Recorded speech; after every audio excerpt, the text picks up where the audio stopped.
So hello everyone, this is C S Aditya Saraf, your friend mentor and coach. So कैसे हो आप? उम्मीद कर रहा हूँ कि आप अच्छे हैं, आपकी प्रिपरेशन अच्छी चल रही है। And here comes the video you were waiting for, that is the amendments for CA final law for the upcoming May 22 examinations. And let me tell you one thing again, आपको law के amendments के लिए घबराने की जरूरत नहीं है। जो अमेंडमेंट्स हैं बहुत ही माइनर है, राइट। आराम से 1 घंटे का टाइम देकर आप सारे के सारे लॉ के अमेंडमेंट्स कवर कर सकते हो, कोई टेंशन लेने की जरूरत नहीं है। Now before starting with the amendment video, एक बार आप क्या करो, फटाफट यार ये अमेंडमेंट शीट डाउनलोड कर लो। कैसे डाउनलोड करेंगे? वेबसाइट विजिट कीजिए www.apnamental.com। तो जो हमारा वेबसाइट है उसको विजिट कीजिए www.apnamental.com और वहां पे फ्री रिसोर्सेज के सेगमेंट में जाइए। फ्री रिसोर्सेज के सेगमेंट में जाकर आप लो अमेंडमेंट शीट वहां पे सर्च कर सकते हो और आपको वहां पे फ्री डाउनलोड्स में मिल जाएगा, तो you can just download from there. तो एक बार लॉ अमेंडमेंट शीट डाउनलोड कर लीजिए, उसके बाद मेरे साथ आगे बढ़िए। अब देखना, ये जो भी अमेंडमेंट्स आया है ना लॉ का May 22 एग्जामिनेशंस के लिए, rather I can say for November 22 examinations as well, इसके दो प्राइमरी सोर्सेज हैं। एक है आरटीपी May 22, एक है आरटीपी May 22 और दूसरा है October 21 स्टडी मटेरियल। तो two primary sources of amendment, one is the RTP and other is the ICAI study material. तो अगेन आपको भटकने की जरूरत नहीं है, ढूंढने की जरूरत नहीं है कौन सा अमेंडमेंट आरटीपी में है, कौन सा आरटीपी में नहीं है। वो मेहनत मैंने कर दिया आपके लिए, वो रिसर्च मैंने कर दिया आपके लिए। तो जो आरटीपी में था उसको आरटीपी से ले लिया, जो आरटीपी में नहीं था मगर आईसीआई ने अपने latest study edition of study mat के अंदर वो चेंजेस कर रखे थे, मैंने वहां से इनकॉर्पोरेट कर लिया एंड अकॉर्डिंगली ये सारे अमेंडमेंट्स आपके साथ इकट्ठा आपके सामने रख दिया। अब दिखने में आपको दिखाई दे रहा होगा, अरे सर 10 चैप्टर्स में अमेंडमेंट है, बट प्रैक्टिकली मैं आपको बताऊं टूचे अमेंडमेंट्स हैं, एकदम माइनर अमेंडमेंट्स हैं। मतलब 2-2 मिनट के अमेंडमेंट्स हैं हर चैप्टर में, राइट। सिर्फ एक फॉर्मूला है जिसमें आपको कुछ देखने को मिलेगा कि ठीक है यार 4-5 सेक्शंस हैं जो नए सेक्शन ऐड किया था आईसीआई ने। उसके अलावा आप देखोगे टूचे अमेंडमेंट्स हैं सारे के सारे चैप्टर में, कुछ पढ़ने लायक नहीं है।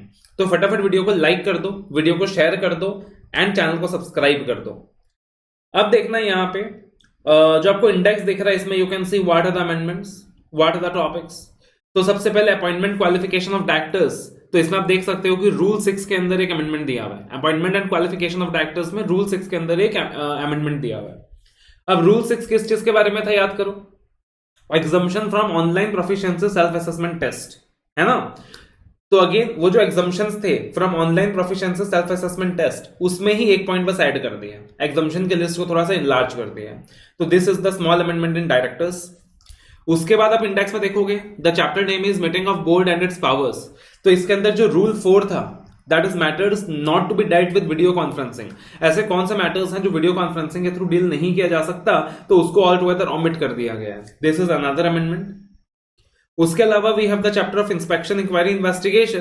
तो इसके अंदर बेसिकली रूल 5 था कि जब भी इन्वेस्टिगेशन वगैरह होता है तो एक सिक्योरिटी जमा करना पड़ता है, तो उसका वहां पे अमाउंट चेंज हुआ। तो ये जो अमेंडमेंट है ये बेसिकली स्टडी मैट के थ्रू आया है। तो this is another amendment that we are going to see. उसके बाद foreign companies incorporated outside India के अंदर आप देखोगे माइनर चेंज है, राइट। कुछ कंपनीज को रिलैक्स किया गया है from the provisions of few sections, ज्यादा कुछ नहीं देखने को मिलेगा आपको।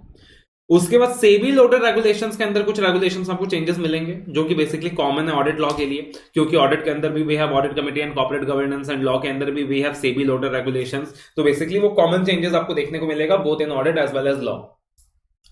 उसके अलावा फेमा 1999 के अंदर एक आधा माइनर अमेंडमेंट आपको दिखाई देगा। एफसीआरए एक्ट के अंदर एज सच मैं बोलूंगा कोई अमेंडमेंट नहीं है एफसीआरए एक्ट के अंदर, बट एक छोटा सा कॉन्सेप्ट है जो पहले स्टडी मैट में नहीं था, अब स्टडी मैट में ऐड कर दिया आईसीआई ने, पहले सिर्फ रूल्स में था तो उसको भी मैंने यहां पे ऐड कर दिया। उसके अलावा फॉर्मूला के अंदर आई कैन से कि यस 4-5 सेक्शंस ऐसे होंगे जो कि अपने को देखना रहेगा। आर्बिट्रेशन काउंसलेशन एक्ट 1996 के अंदर अगेन माइनर अमेंडमेंट्स हैं एंड आईबीसी कोड 2016 के अंदर अगेन माइनर अमेंडमेंट्स हैं। जो मेजर अमेंडमेंट्स है वो पिछली बार आ गया था आईबीसी में, इस बार सारे के सारे माइनर अमेंडमेंट्स हैं। तो कहने को आपको 10 चैप्टर्स दिखाई देगा, but let me tell you all the amendments are manageable, all the amendments are minor, right. तो सबसे पहले जो पहला चैप्टर है अपना appointment and qualification of directors, rule 6। तो रूल 6 क्या था? What was rule 6? Online proficiency self assessment test, online proficiency self assessment test. तो हर एक व्यक्ति जो कि इंडिपेंडेंट डायरेक्टर था उसको क्या करना होता था, तो नाम डाटा बैंक में इंक्लूड कराना होता था, एक online proficiency self assessment test conduct करना होता था within 2 years of getting his name included in the database. है ना। और 2 साल के अंदर अगर online proficiency self assessment test pass नहीं किया तो उसका नाम डेटाबेस से हट जाएगा। तो वो online proficiency self assessment test का अपन ने सारा रिक्वायरमेंट देखा था कि 50% पास परसेंटेज होता है, कितने भी नंबर ऑफ अटेम्प्ट्स दिया जा सकता है। अब उसके बाद ना काफी सारा एग्जाम्पशंस दिया था कि ऐसा कौन सा इंडिविजुअल होगा जिसको online proficiency self assessment test pass करने की जरूरत नहीं है, राइट। तो there were a lot of exemptions granted to individuals who are not required to pass the online proficiency self assessment test. तो जो पहला एग्जाम्पशन था उसमें था कि अगर एक इंडिविजुअल कम से कम 3 सालों से डायरेक्टर है, केएमपी है किसी लिस्टेड कंपनी का, अनलिस्टेड पब्लिक कंपनी का जिसका paid up share capital 10 CR या ज्यादा है, या किसी ऐसी बॉडी कॉर्पोरेट का जो कि लिस्टेड है किसी रिकॉग्नाइज्ड स्टॉक एक्सचेंज में, राइट, या किसी ऐसी बॉडी कॉर्पोरेट का जो इनकॉर्पोरेटेड इंडिया के बाहर बट जिसका जो पेड अप शेयर कैपिटल है वो $2 बिलियन या उससे ज्यादा है, या किसी ऐसे स्टैच्यूटरी कॉर्पोरेशन का जो कि एक्ट ऑफ पार्लियामेंट के अंदर बना हुआ है। तो ये सारा पहले से था, ये सारा पहले से था। अब यहां पे नया क्या आया है, what is the new part, इसमें नया क्या आया है। तो देखना जो पॉइंट नंबर बी है ना, ये यहां पे नया ऐड हुआ है। पॉइंट नंबर जो बी है यहां पे नया ऐड हुआ है, मतलब एग्जाम्पशंस की लिस्ट में एक और एग्जाम्पशन ऐड कर दिया, एग्जाम्पशंस की लिस्ट को इनलार्ज कर दिया। अब क्या बोला, अगर कोई इंडिविजुअल पे स्केल में है ऑफ डायरेक्टर और इक्विवेलेंट और अबव इन एनी मिनिस्ट्री और department of the central government और स्टेट गवर्नमेंट, तो अगर कोई भी इंडिविजुअल पे स्केल में है, किसके पे स्केल में है, डायरेक्टर या इक्विवेलेंट व्यक्ति के पे स्केल में है, राइट, इन एनी मिनिस्ट्री और department of the central government और स्टेट गवर्नमेंट, एंड साथ ही साथ उसके पास एक्सपीरियंस है, तजुर्बा है in handling commerce, matters relating to commerce, corporate affairs, finance, industry और पब्लिक एंटरप्राइजेस, और या फिर affairs related to government companies or statutory corporations set up under the act of parliament or any state act and carrying out commercial activities। तो कोई भी individual अगर पे scale में है, किसके पे स्केल में, डायरेक्टर के या इक्विवेलेंट के या उससे भी ऊपर ओहदा है कोई, उससे भी ऊपर पोस्ट है कोई, किसी भी मिनिस्ट्री या डिपार्टमेंट में सीजी का या एसडी का, और साथ ही साथ एक्सपीरियंस है in handling matters relating to e-commerce, relating to commerce, corporate affairs, finance, industry या public enterprises, या फिर affairs related to government companies और statutory corporations। तो बोला गया कि ऐसे व्यक्ति को online proficiency self assessment test देने की जरूरत नहीं है, बिकॉज वी अज्यूम कि ऑलरेडी उसको अच्छा खासा नॉलेज है इन मैटर्स में, प्लस उसको अच्छा खासा एक्सपीरियंस है। तो ऐसे इंडिविजुअल्स को एग्जम्प्ट कर दिया from giving online proficiency self assessment test. उसके अलावा आप देखोगे प्रोफेशनल्स के लिए भी सर्टेन एग्जम्पशन दिया हुआ है, लास्ट में एक प्रोवाइजो ऐड किया है, प्रोफेशनल्स के लिए भी सर्टेन एग्जम्पशन ऐड किया है। बोले अगर कोई इंडिविजुअल एटलीस्ट 10 सालों से एडवोकेट है किसी कोर्ट का, या फिर in practice as a chartered accountant है, in practice as a cost accountant है, या in practice as a company secretary है, तो उस व्यक्ति को भी online proficiency self assessment test देने की जरूरत नहीं है। मतलब वो जो कॉमर्स के 4 पिलर्स होते हैं ना, एक सीए, एक सीएस, एक सीडब्ल्यूए, एक एडवोकेट, जो कॉमर्स के 4 पिलर्स होते हैं। तो बेसिकली अगर आप 10 साल से एडवोकेट हैं किसी कोर्ट में, या फिर सीए इन प्रैक्टिस हैं, या फिर कॉस्ट अकाउंटेंट इन प्रैक्टिस हैं, या सीएस इन प्रैक्टिस हैं, तो भैया आपको online proficiency self assessment test देने की जरूरत नहीं है। लेकिन यहां पे ध्यान रखिएगा, बोला है फॉर एटलीस्ट 10 ईयर्स, बोला है फॉर एटलीस्ट 10 ईयर्स, कि अगर आप 10 सालों से एडवोकेट है किसी कोर्ट के, या in practice as a chartered accountant है, या in practice as a cost accountant है, या in practice as a company secretary है, तो आपको online proficiency self assessment test देने की जरूरत नहीं है। तो यहां पे 10 ईयर्स का रिक्वायरमेंट है, पहले एक 3 ईयर्स का भी रिक्वायरमेंट था, वो अभी भी है, राइट, कि 3 सालों का अगर एक्सपीरियंस एज ए इंडिविजुअल, तो वो अलग पॉइंट था। प्रोफेशनल्स के लिए यहां पे क्या है, 10 ईयर्स। उसके अलावा देखना बोर्ड मीटिंग के चैप्टर में सिर्फ इतना बोला गया है कि जो रूल 4 था ना, उसको ऑमिट कर दिया गया। तो रूल 4 बेसिकली था क्या, रूल 4 वाज सर्टेन मैटर्स जो कि हम कभी भी क्या नहीं कर सकते थे, वीडियो कॉन्फ्रेंसिंग के थ्रू डील नहीं कर सकते थे। बोला गया था कि वहां पे फिजिकल मीटिंग मैंडेटरी है, जैसे फाइनेंशियल स्टेटमेंट्स को अप्रूव करना है, बोर्ड रिपोर्ट को अप्रूव करना है, प्रोस्पेक्टस अप्रूव करना है, matters related to amalgamation, mergers, demergers. तो इन सर्टेन सिनेरियोज में बोला गया था कि वीडियो कॉन्फ्रेंसिंग के थ्रू ये चीजें नहीं हो सकती, यहां पे फिजिकल मीटिंग का होना जरूरी है।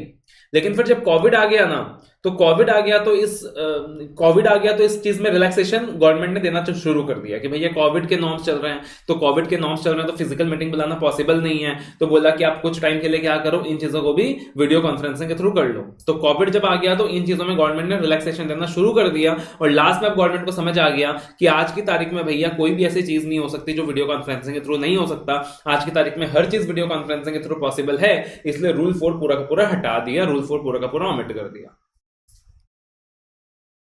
उसके बाद अपने पास जो अमेंडमेंट है that is in the chapter of inspection, inquiry, investigation, कि जहां पे सेंट्रल गवर्नमेंट इंस्पेक्टर अपॉइंट करता है ना, तो एप्लीकेंट को एक सिक्योरिटी मनी जमा करना पड़ता है। तो बेसिकली ये सिर्फ एमसीक्यू के लिए पूछा जा सकता है, if at all the question is asked. तो यहाँ पे जो सिक्योरिटी अमाउंट है ये मॉडिफाई हुआ है।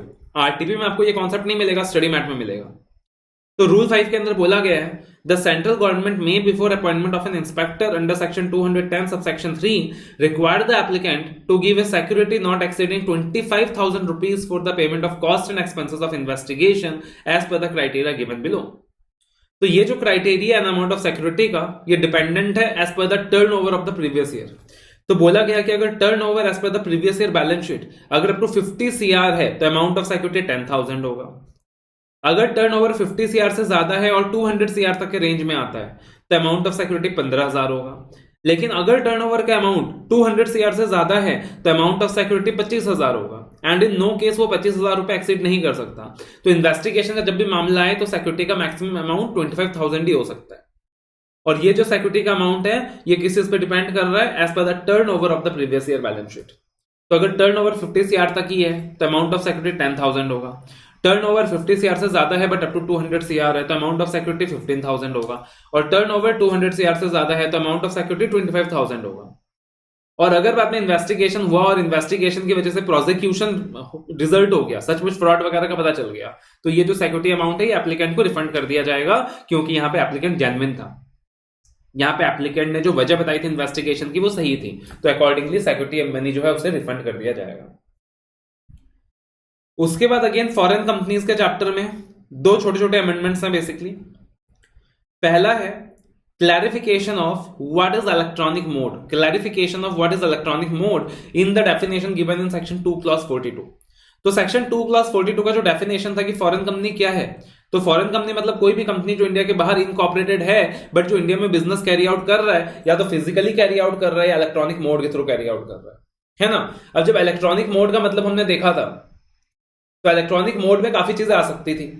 बिजनेस टू बिजनेस ट्रांजैक्शन आ सकते थे, बिजनेस टू कंज्यूमर ट्रांजैक्शन आ सकते थे, B2B, B2C, financial settlements, web based marketing, right, telemarketing services, telecalling services, telemedicine services, data communication services, cloud computing, बहुत सारी चीजें हैं जो आज की तारीख में इलेक्ट्रॉनिक मोड के अंदर आ सकती हैं। तो वो पूरा का पूरा लिस्ट दिया हुआ था।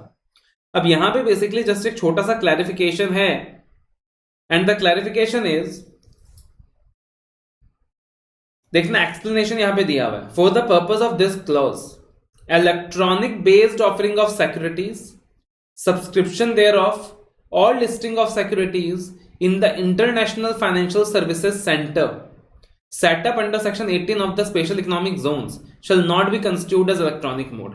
तो बोला गया कि जब हम यहां पे इस पार्टिकुलर क्लॉज की बात कर रहे हैं, जब हम इलेक्ट्रॉनिक मोड की बात कर रहे हैं, तो जो electronic based offering of securities है, सब्सक्रिप्शन है, या सिक्योरिटीज की जो लिस्टिंग होती है IFSC में, that is international financial services centre के अंदर, जो कि सेटअप होता है in the SEZs at special economic zones. तो स्पेशल इकोनॉमिक जोन्स ऐसे जोन्स होते हैं जहां पे बहुत सारा एग्जम्पशंस दिया जाता है गवर्नमेंट के थ्रू, है ना, कि वहां पे टैक्स वगैरह नहीं लेंगे, कुछ नहीं लेंगे, आप सस्ते में प्रोडक्ट बनाइए फिर एक्सपोर्ट कीजिए। और स्पेशल इकोनॉमिक जोन के अंदर ही सेटअप होता है इंटरनेशनल फाइनेंशियल सर्विस सेंटर्स, जिसको बेसिकली एक फॉरेन पार्ट माना जाता है, जैसे गुजरात के अंदर सेटअप है। तो यहां पे बोला गया कि अगर कोई भी electronic based offering of securities है, सब्सक्रिप्शन है, या फिर listing of securities in the international financial services centre है, तो उसको इलेक्ट्रॉनिक मोड नहीं माना जाएगा। ये नहीं माना जाएगा कि उसका इलेक्ट्रॉनिक मोड है, ये नहीं माना जाएगा कि उसका इलेक्ट्रॉनिक मोड है। तो किसी कंपनी ने यार अपना शेयर लिस्ट करा रखा है, अपना सिक्योरिटी लिस्ट करा रखा है in the international financial services centres, तो हम ये नहीं मानेंगे कि उसका you know that company is operating in India विया इलेक्ट्रॉनिक मोड, और उसे फॉरेन कंपनी नहीं मान लेंगे। That is what the clarification says. उसके बाद एक छोटा सा क्लैरिफिकेशन है, एक एग्जम्पशन है बेसिकली सेक्शन 393A के तहत। बोला गया कि सेंट्रल गवर्नमेंट यहां पे एग्जम्प्ट कर रहा है from the provisions of section 387 to 392 the following companies. तो सेंट्रल गवर्नमेंट ना इन कैटेगरी ऑफ कंपनीज को सेक्शन 387 से 392 के प्रोविजन से एग्जम्पशन ग्रांट कर रहा है। किसको? एक तो फॉरेन कंपनीज को, और दूसरा कंपनीज इनकॉर्पोरेटेड और to be incorporated outside India, whether the company has or has not established or when formed may or may not establish a place of business in India, in so far as they relate to offering for subscription in the securities, requirement related to prospectus and all matters incidental thereto in the International Financial Services Center set up under Section 18 of the Special Economic Zones. So they have clarified कि provisions of section 387 to 392 applicable नहीं है. किसके ऊपर applicable नहीं है? Foreign companies के ऊपर applicable नहीं है. मतलब एग्जम्पशन ग्रांट किया गया फॉरेन कंपनीज को from the provisions of section 387 to 392. अब देखना जो आईएफएससी होता है ना अंडर द एससीज एक्ट, जो आईएफएससी होता है under the SEZ act, that is जो इंटरनेशनल फाइनेंशियल सर्विसेज सेंटर होता है ना under the SEZ act, under the special economic zone, उनको एक फॉरेन प्लेस का ही दर्जा दिया गया है लॉ के अंदर. उनको एक फॉरेन प्लेस का ही दर्जा दिया गया है लॉ के अंदर. And so that is why they have added this point number B. तो इसलिए उन्होंने पॉइंट नंबर बी भी ऐड कर दिया कि सेंट्रल गवर्नमेंट यहां पे एग्जम्पशन दे रहा है from the provisions of section 387 to 392 to the following categories of companies. और प्रैक्टिकली अगर हम देखें जब हम एग्जम्पशन की बात कर रहे हैं तो सेक्शन 387 टू 392 के अंदर क्या क्या चीजें कवर हो जाएंगी. तो जब भी कोई कंपनी प्रोस्पेक्टस वगैरह इशू करता है ना, जब भी कोई कंपनी प्रोस्पेक्टस वगैरह इशू करता है तो बोला गया कि सेक्शन 26 के according there are many additional disclosures that is to be needed to be given in the prospectus. तो सेक्शन 26 है जिसमें काफी सारी चीजें क्या होती हैं प्रोस्पेक्टस के अंदर डिस्क्लोज करनी होती हैं.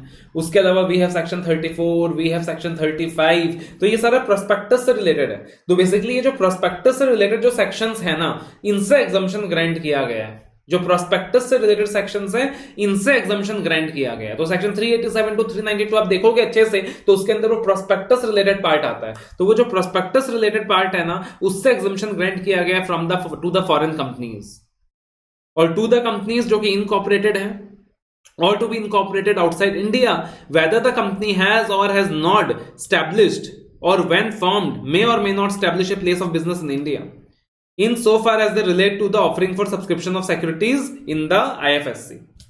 तो अगर इंडिया में प्लेस ऑफ बिजनेस नहीं भी है but still they offer for subscription in the securities in the IFSC international financial services centre जो कि सेटअप है इन द एसएस एक्ट, तो उनको भी एग्जम्पशन ग्रांट किया गया. उसके बाद जो एग्जम्पशंस आता है वो आता है सेबी लोडर रेगुलेशंस के चैप्टर में. तो सेबी लोडर रेगुलेशन का जो चैप्टर है इसके अमेंडमेंट्स ऑलरेडी अपन ने ऑडिट में बहुत अच्छे से देखे हैं. तो जो ऑडिट का अमेंडमेंट वीडियो होगा ना उसके अंदर आप देखोगे कि इस पार्टिकुलर चैप्टर के अमेंडमेंट्स मैंने ज्यादा डिटेल्ड में देखे हैं. यहां मैं थोड़ा फटाफट डिस्कस करने वाला हूं आपके साथ. तो देखना सबसे पहले regulation number 3 applicability of the regulations, applicability of the SEBI LODR regulations. तो अगेन यहां पे देखो एप्लीकेबिलिटी दिया हुआ है सेबी लोडर रेगुलेशंस का कि सेबी लोडर रेगुलेशंस किन के ऊपर एप्लीकेबल है. तो हर एक लिस्टेड एंटिटी जिसने अपने सिक्योरिटी को लिस्ट करा रखी है. अब लिस्ट कराने के 3 प्लेटफॉर्म्स हो सकते हैं. एक तो होता है मेन बोर्ड, तो जो भी लिस्टेड कंपनीज होती हैं उनका सिक्योरिटीज मेनली मेन बोर्ड में लिस्टेड होता है. एक होता है एसएमई एक्सचेंज, तो जो छोटी मोटी लिस्टेड कंपनीज वगैरह होती हैं ना उनका शेयर वगैरह एसएमई एक्सचेंज में लिस्टेड होता है. और एक होता है इनोवेटर्स ग्रोथ प्लेटफॉर्म, एक होता है इनोवेटर्स ग्रोथ प्लेटफॉर्म. तो या तो सिक्योरिटीज मेन बोर्ड में लिस्टेड होती हैं, या तो एसएमई एक्सचेंज में लिस्टेड होता है, या तो इनोवेटर्स ग्रोथ प्लेटफॉर्म में लिस्टेड होता है. तो सिक्योरिटी चाहे मेन बोर्ड में लिस्टेड हो, या एसएमई एक्सचेंज में लिस्टेड हो, या इनोवेटर्स ग्रोथ प्लेटफॉर्म में लिस्टेड हो, सेबी लोडर हमेशा एप्लीकेबल होता है. उसके अलावा अगर हम बात करें तो यहां सारी सिक्योरिटीज का नाम दिया गया है, चाहे आईडीआर लिस्ट की हुई हो that is Indian depository receipts, या जो सरफासी एक्ट के अंदर सिक्योरिटी रिसिप्ट्स इशू किया जाता है बाय द सिक्योरिटाइजेशन कंपनीज, चाहे वो लिस्टेड हो, चाहे म्यूचुअल फंड्स के यूनिट्स हो, चाहे सिक्योरिटाइज्ड डेब्ट इंस्ट्रूमेंट्स हो. यहां पे हर किसी सिक्योरिटी का नाम दिया गया है कि सेबी लोडर हर किसी के ऊपर एप्लीकेबल है, चाहे आईडीआर लिस्टेड हो, चाहे सिक्योरिटाइज्ड डेब्ट इंस्ट्रूमेंट्स हो, चाहे सिक्योरिटी रिसिप्ट हो, चाहे units issued by mutual fund हो. अब यहां पे आप देखोगे नॉन कन्वर्टेबल सिक्योरिटीज को भी ऐड कर दिया गया कि अगर नॉन कन्वर्टेबल सिक्योरिटीज की बात करें तो नॉन कन्वर्टेबल सिक्योरिटीज के केस में भी सेबी लोडर एप्लीकेबल है. अगर एक लिस्टेड एंटिटी ने अपना नॉन कन्वर्टेबल सिक्योरिटी भी क्या करा रखा है, लिस्ट करा रखा है इन द स्टॉक एक्सचेंजेस, तब भी सेबी लोडर एप्लीकेबल है. अब देखिएगा आप जब एप्लीकेशन ऑफ सेबी लोडर देखते हो ना तो कभी कभी सेबी लोडर का जो एप्लीकेबिलिटी होता है वो डिपेंड करता है upon certain threshold criteria. For example risk management committee की बात करें तो अगर रिस्क मैनेजमेंट कमेटी की बात करें तो रिस्क मैनेजमेंट कमेटी का जो कॉन्सेप्ट है किसी भी लिस्टेड कंपनी में तब एप्लीकेबल होगा अगर वो टॉप 1000 लिस्टेड एंटिटीज के कैटेगरी में फॉल करता है, टॉप 1000 लिस्टेड एंटिटीज के कैटेगरी में फॉल करता है, वरना वो कॉन्सेप्ट उनके ऊपर एप्लीकेबल ही नहीं होगा. राइट। टॉप 1000 लिस्टेड एंटिटी की कैटेगरी में अगर कोई कंपनी फॉल कर रहा है depending upon the market capitalisation, सिर्फ तब जाकर रिस्क मैनेजमेंट कमेटी का कॉन्सेप्ट एप्लीकेबल होगा। तो यहां पे क्लैरिफिकेशन दिया है कि एक बार अगर प्रोविजन एप्लीकेबल हो गए ना, वो हमेशा एप्लीकेबल होंगे, इवन दो बाद में लिमिट्स कमी क्यों ना हो जाए। तो अगर एक बार एंटिटी वो 1000 में के क्राइटेरिया में आ गया, टॉप 1000 के क्राइटेरिया में आ गया मान लीजिए, और आरएमसी का कॉन्सेप्ट उसके ऊपर एप्लीकेबल हो गया, तो बाद में भले ही वो 1000 के क्राइटेरिया से हट जाए, 2000वें नंबर पे पहुंच जाए, 3000वें नंबर पे पहुंच जाए, टॉप 5000 पे आ जाए, कोई फर्क नहीं पड़ता। Once the criteria is applicable then it is always applicable, then it is always applicable. Similarly आज की तारीख में बोला गया है कि ये जो रेगुलेशंस है ना, ये एप्लीकेबल होंगे उन एंटिटीज को जहां पे डेप्थ की वैल्यू बहुत ज्यादा है, जहां पे डेप्थ की वैल्यू बहुत ज्यादा है, जिसको हम बोलते हैं हाई वैल्यू डेप्थ लिस्टेड एंटिटीज। बेसिकली अगर हम देखेंगे क्राइटेरिया, तो कोई भी ऐसा एंटिटी जिसका डेप्थ 500 सीआर या 500 सीआर से ज्यादा है, जिसका डेप्थ जो है 500 सीआर या 500 सीआर से ज्यादा है, तो बोलेंगे वहां डेप्थ बहुत ज्यादा है, राइट, हाई वैल्यू डेप्थ लिस्टेड एंटिटीज। तो अगेन बोला गया है कि अगर एक बार एंटिटी क्लासिफाई हो जाए एज ए हाई वैल्यू डेप्थ listed entity, then in that particular scenario, भले ही बाद में डेप्थ कम क्यों ना हो जाए, तब भी ये प्रोविजंस एप्लीकेबल होंगे। सिमिलरली अगर ये कुछ भी रेगुलेशन इस चैप्टर का किसी कंपनी में एप्लीकेबल हो जाए एक बार, तो वो हमेशा एप्लीकेबल रहेगा, भले ही बाद में वो थ्रेशोल्ड के नीचे क्यों ना गिर जाए, जैसे हमने आरएमसी का एग्जांपल दिया, रिस्क मैनेजमेंट कमेटी का एग्जांपल लिया। उसके बाद we have regulation 17 and regulation 17A, maximum number of directorship. You can mark this concept important for MCQ. तो एमसीक्यू के लिए मैं बोलूंगा कि यार ये जो कॉन्सेप्ट है ना, ये आपके लिए इंपॉर्टेंट है। तो क्या बोला गया रेगुलेशन 17 के अंदर, composition of board, the board of directors of the top 2000 listed entities shall comprise of not less than 6 directors. तो नॉर्मली मिनिमम डायरेक्टर्स कितने होने चाहिए? ओबीसी के केस में 1 होने चाहिए, प्राइवेट कंपनी के केस में 2 होने चाहिए, पब्लिक कंपनी के केस में 3 होने चाहिए। लेकिन अगर एक कंपनी के ऊपर सेबी ऑर्डर एप्लीकेबल है और वो टॉप 2000 लिस्टेड एंटिटीज में फॉल करता है, तो बोला गया मिनिमम 6 डायरेक्टर्स होने ही चाहिए। तो एमसीक्यू के लिए इंपॉर्टेंट है।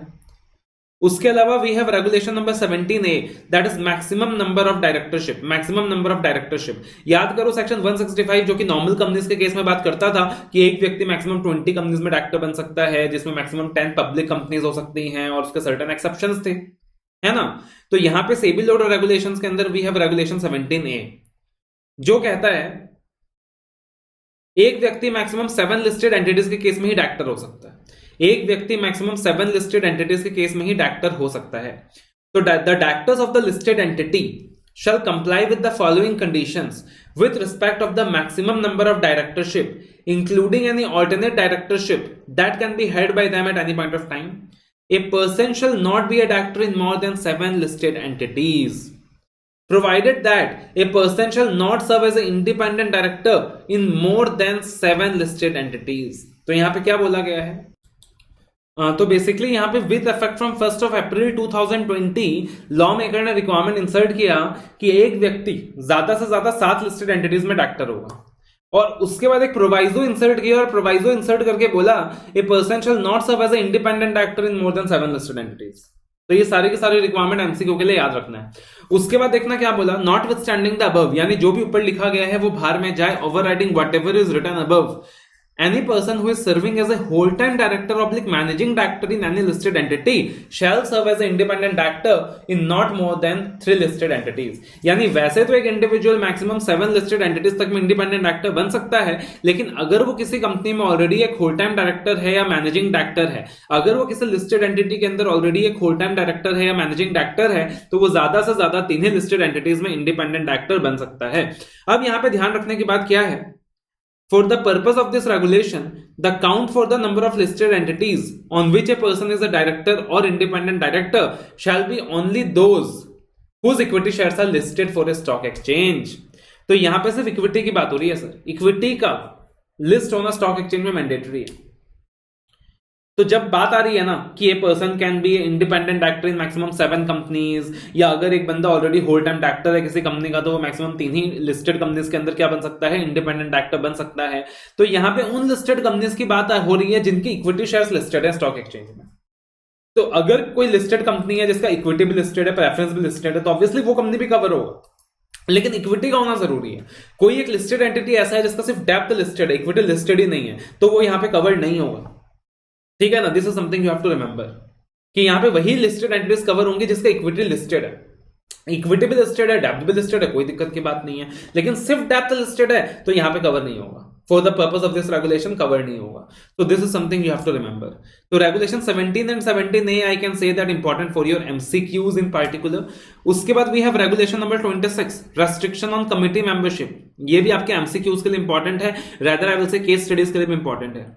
तो अगेन सेबी लोडर रेगुलेशंस के अंदर हमने पढ़ा था कि एक व्यक्ति ज्यादा से ज्यादा 10 कमिटीज में मेंबर हो सकता है या 5 कमिटीज में चेयरपर्सन हो सकता है across all listed entities in which he is a director. तो ये बात ऑलरेडी हमने सेबी लोडर रेगुलेशंस में पढ़ा था, है ना. अब इसके अंदर क्लैरिफिकेशन है. क्या क्लैरिफिकेशन है?